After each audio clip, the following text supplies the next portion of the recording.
We do a lot of things. We program equipment, we commission equipment, we do installs, we repair. My main responsibilities are servicing a customer, but you will actually work on every piece of equipment that S&C produces and is out in the field. My favorite part of the job is just getting to go out in the field some and work directly with the customer to troubleshoot their issues and get everything fixed at the end of the day.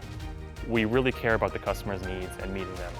And the customer's needs are delivering power, and that's a great thing to bring to the world. S&C takes care of their people. They're always looking to develop their team members and grow and focus on sustainability for the future. Well, I started out at S&C just as a standard field service engineer, and now I've grown into managing these projects. And I was pretty proactive about it, going out and being like, hey, I want to do this. Everyone around here always wants to help you learn. So it's good having those opportunities and being able to take them and really grow.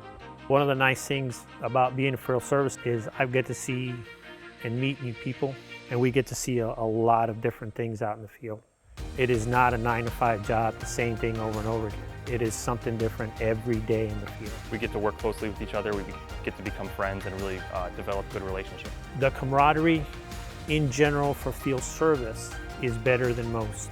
There's not a lot of field service engineers in the world, but if you're a part of that team, you know each other, you help each other out, it's a good feeling.